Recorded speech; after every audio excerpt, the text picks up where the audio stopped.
मैं हूं आपका फिजिक्स टीचर आरिफ अख्तर आजम और आज हम एमसीक्यू सीरीज का चैप्टर 6 कर रहे हैं जिसका नाम है फ्लूइड स्टैटिक्स। और आज हम ये एमसीक्यूज करने जा रहे हैं जो इम्पोर्टेंट हैं ECAT MDCAT और तमाम एग्जाम्स के लिए और आपके थ्योरी एग्जाम्स के लिए। तो पहला एमसीक्यूज बेटा देखते हैं। फर्स्ट एमसीक्यूज में आपके पास क्या है, completely submerge body submerge object always displace its own. ठीक है, जो कंप्लीटली सबमर्ज ऑब्जेक्ट है वो हमेशा डिस्प्लेस करता है क्या?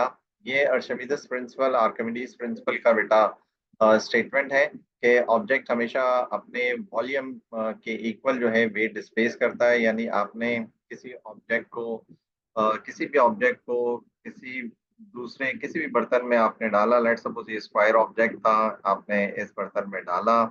अगर ये ऑब्जेक्ट जो है अपने वॉल्यूम के मुताबिक जो है जगह घेरेगा, ठीक है, और जो जितना पानी एक्स्ट्रा होगा, लेट सपोज अगर ये कम्प्लीटली फिल्ड था, वो पानी जो है बाहर आ जाएगा। अगर उस पानी का वेट करें तो वो ऑब्जेक्ट के वॉल्यूम डिस्प्लेस के बराबर होगा। इट मीन्स दैट कि हमारे पास जो राइट आंसर है वो क्या है, वॉल्यूम ऑफ द फ्लूइड है। ठीक है बेटा। अच्छा, उसके बाद जो है हम बात करते हैं सेकंड एमसीक्यूज की। The pressure exerted on the ground by the man is greatest when। जनाब प्रेशर बराबर होता है फोर्स अपॉन एरिया। तो यहाँ आप देख रहे हैं इनवर्स रिलेशन है, जितना एरिया कम होगा प्रेशर क्या होगा, ज्यादा होगा। The pressure exerted on the ground by the man is greatest, तो ग्रेटेस्ट प्रेशर की बात की है। तो एरिया किस चीज का कम होगा, स्टैंड्स विद बोथ फीट होंगे तो सरफेस एरिया ज्यादा होगा, the pressure will be less. Stand flat on the foot, जब फुट पे सिंगल फुट पे अगर आप वो स्टैंड करता है देन एरिया ज्यादा होगा, प्रेशर कम होगा। ये भी पॉसिबल नहीं है। ये stands on the toes of one foot of the ground, single foot के टो पर अगर वो खड़ा होता है तो मैक्सिमम प्रेशर जो है वो डिलीवर्ड होगा। This is right. He lies down on the ground, जब वो कंप्लीटली लाई कर जाएगा तो सरफेस एरिया मजीद बढ़ जाएगा। ठीक है बेटा, the right option is C. आगे चलते हैं थर्ड एमसीक्यूज पर। Stationary stationary homogeneous liquid. ठीक है, स्टेशनरी होमोजीनियस लिक्विड में, ठीक है, स्टेशनरी होमोजीनियस लिक्विड की बात हो रही है। इसका मतलब क्या है, लेट सपोज पानी ले लें, रूह अफ़ज़ा मिला लें, चीनी मिला लें, कोई और कलर मिला लें, अगर आप डिजोल्व करें तो हर चीज जो है वो क्या हो जाएगी, सिंगल फॉर्मेट में आ जाएगी। इसका मतलब ये होगा कि ना आप चीनी अलग कर सकते हैं ना आप शरबत अलग कर सकते हैं। तो ये मिक्सर जो है, ये लिक्विड जो है होमोजीनियस लिक्विड कहलाएगा। अब उस होमोजीनियस लिक्विड के अंदर जो है क्या बात हो रही है, ठीक है, देखिएगा pressure is the same at all point, तमाम पॉइंट्स पे प्रेशर सेम होगा। कैन से कि ये आंसर जो है सही है, but let's see further option पढ़ते हैं, शायद इससे अच्छा ऑप्शन हमें मिल जाए। Pressure depends on the direction, नहीं जी, ये बिल्कुल ऑड एंड ऑड ऑप्शन है। प्रेशर जो है वो डायरेक्शन पे डिपेंड नहीं करता। Pressure is independent of any atmospheric pressure on the upper surface of the liquid. ठीक है, प्रेशर जो है डिपेंडेंट होता है एटमॉस्फेरिक प्रेशर पर on the upper surface of the liquid, पर सरफेस टेंशन इन्वॉल्व हो जाती है बेटा, इसलिए ऑप्शन भी सही नहीं है। इसके अलावा जो है डी ऑप्शन है, pressure is the same at all point at the same level. ठीक है, प्रेशर जो है वो सेम होगा तमाम पॉइंट पर और सेम लेवल का प्रेशर एग्जिस्ट करेगा। तो ये टॉपिक में भी हम पढ़ चुके थे। Then the most appropriate answer is D. ठीक है बेटा, तो हमारे पास मोस्ट अप्रोप्रिएट आंसर क्या आ रहा है, डी आ रहा है। ठीक है, अब फोर्थ हमारे पास है बेटा एमसीक्यूज, वो क्या है, one piston in a hydraulic lift has area that is twice the area of the other. ठीक है, अब हम इधर हाइड्रोलिक जनाब लिफ्ट की बात कर रहे हैं, तो मैं हाइड्रोलिक लिफ्ट की पिक्चर भी आपको यहाँ पर दिखा देता हूँ ताकि आप जरा जल्दी से समझ जाएं। हाइड्रोलिक लिफ्ट की जो है आपको पिक्चर नजर आ रही होगी। यहाँ पर एरिया जो है वो कम है और यहाँ पर एरिया जो है वो क्या है, ज्यादा है। तो याद रखिएगा, एरिया जो है इम्पैक्ट डालता है किसके ऊपर, एरिया का जो डिफरेंस है वो इम्पैक्ट डालता है किसके ऊपर, फोर्स के कम या ज्यादा होने पर। ठीक है, ना कि प्रेशर पर। तो बहुत सिंपल यहाँ पर सेंस मिल रहा है हमें, जनाब पैस्कल प्रिंसिपल को अप्लाई करते हुए कि one piston in hydraulic lift has area that is the twice, area जो है वो ट्वाइस है area of the other. When the pressure at the smaller piston is increase, अगर प्रेशर जो है स्मॉलर पिस्टन पे इंक्रीज किया जाए, the pressure at the larger piston will be, तो लार्जर पिस्टन पे प्रेशर भी क्या होगा बेटा, सेम होगा। तो ये बात हम स्टडी कर चुके हैं हाइड्रोलिक लिफ्ट के टॉपिक में भी। ठीक है, the correct answer is increases by delta P. Next हम देखते हैं। अब आप सोच रहे होंगे मैंने डार्क ब्लू हाईलाइटेड क्यों किया हुआ है, उसका रीजन है, रीजन मैं बताता हूँ आपको। नंबर 5 देखें, in a vacuum an object has, vacuum में ऑब्जेक्ट रखता है, क्या रखता है, या नीचे ऑप्शन में नो नो नो नो दिए हुए हैं, इसका मतलब नहीं रखता है। अब क्या नहीं रखता है ये हमने देखना है। ठीक है, नो पॉइंट फोर्स, नो मास, नो वेट, या नन ऑफ दीज। बेटा नन ऑफ दीज जो है किसी भी तरह सुटेबल ऑप्शन नहीं होता है एमसीक्यूज की डेवलपमेंट के लिए या एमसीक्यूज देने के लिए। तो बहरहाल I don't like none of these, that's why I have highlighted none of these. इसके अलावा कोई और ऑप्शन होना चाहिए था। बहरहाल देखते हैं हम।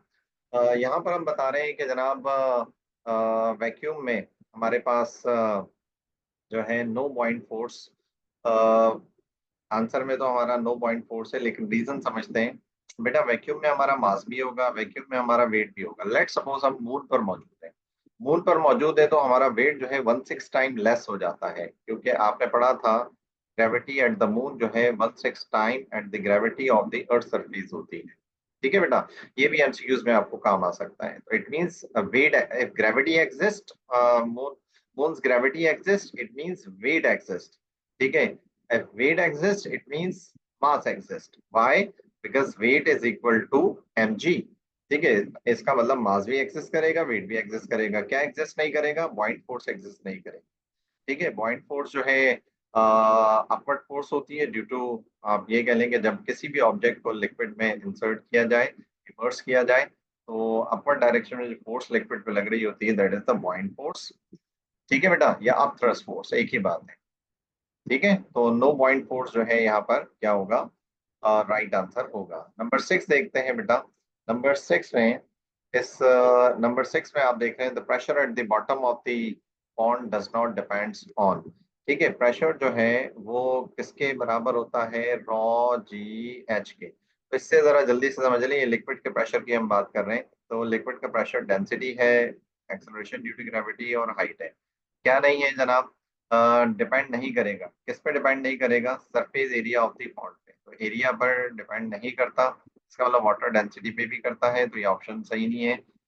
डेप्थ ऑफ द पॉन्ड पे करता है, ये भी ऑप्शन सही नहीं है इसमें, क्योंकि लिखा हुआ था नॉट। नहीं करता तो किस पे नहीं करता, surface area of the pond पर नहीं करता। ठीक है बेटा, नेक्स्ट एमसीक्यूज हम देखते हैं। नेक्स्ट एमसीक्यूज आपके पास क्या है, 7 एमसीक्यूज है। क्या कहता है बेटा इस 7th एमसीक्यूज के अंदर, rock suspended by a weight scale.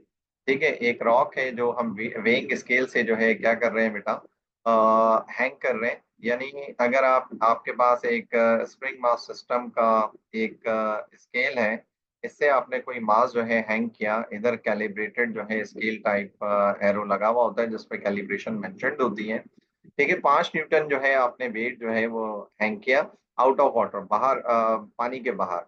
ठीक है, वो कितना आ रहा था, 5 न्यूटन आ रहा था। उसके बाद जो है and 3 Newton when submerge in water. अब इसी को क्या किया, जब आपने सबमर्ज किया वाटर में तो क्या होगा, अब इसके ऊपर, इस ऑब्जेक्ट के ऊपर बॉइंट फोर्स भी जो है वो एक्ट कर रही होगी। तो हमने क्या बताना है, व्हाट इज द बॉइंट फोर्स।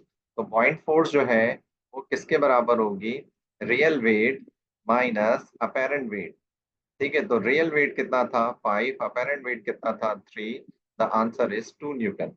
ठीक है, तो 2 Newton is the correct answer. तो ये आपने आर्किमिडीज प्रिंसिपल के तहत जो है स्टडी किया था। हम एमसीक्यूज नंबर 8 बेटा स्टडी करते हैं। एमसीक्यूज नंबर 8 क्या कहता है, an object completely submerged in a fluid displays its own volume।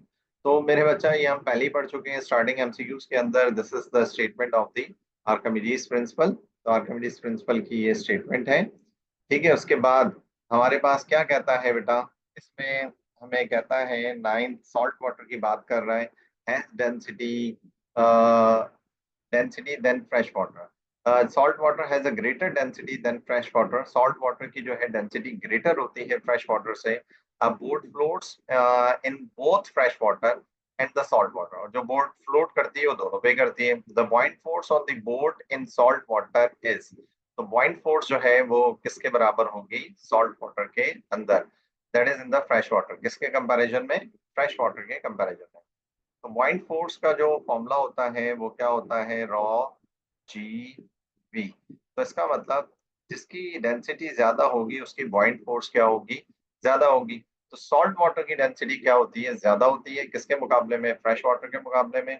It means that कि हमारे पास जो है the बॉइंट force on the boat in salt water जो है वो ज्यादा लगेगी किसके मुकाबले में, फ्रेश वाटर के मुकाबले। ठीक है बेटा, इसका मतलब डूबने में भी आपको बहुत मसला होगा। इसके अंदर अगर आप डूबना चाहते हैं, अल्लाह ना करे, सॉल्ट वाटर के अंदर, तो आप डूब नहीं पाएंगे इतनी आसानी से। ठीक है, लास्ट हम एमसीक्यूज देखते हैं बेटा। लास्ट एमसीक्यूज क्या कहता है, you fill you fill a tall glass with the ice and then add water to the level of the glass rim। ठीक है बेटा, जनाब रिम किसे कहता है, रिम किसे कहता है देखते हैं। ग्लास का जो फेशियल पार्ट होता है, अ, जो इस तरह कह लें कि जनाब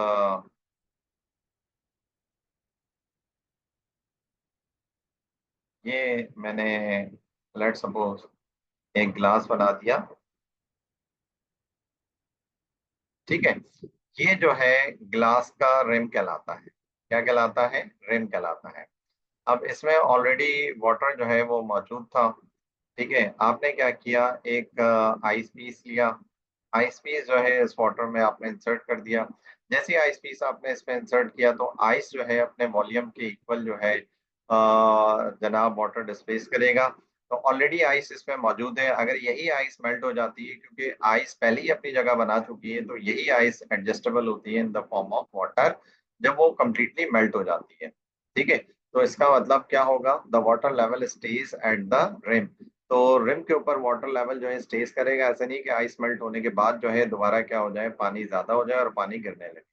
ठीक है बेटा, तो ये आपने कई दफा एक्सपेरिमेंट किया होगा घर पे भी। जब आप कोल्ड ड्रिंक लेते हैं, आप आइस इंसर्ट करते हैं।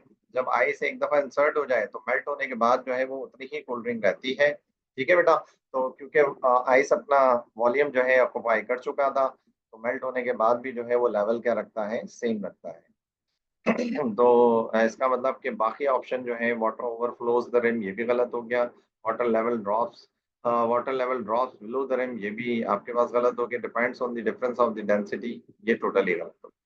ठीक है बेटा, तो उम्मीद करता हूँ कि आपने ये एमसीक्यूज अंडरस्टैंड किए होंगे बहुत अच्छे तरीके से। अगर कोई इशू हो तो पूछ लीजिएगा। थैंक यू, टेक केयर, खुश रहें।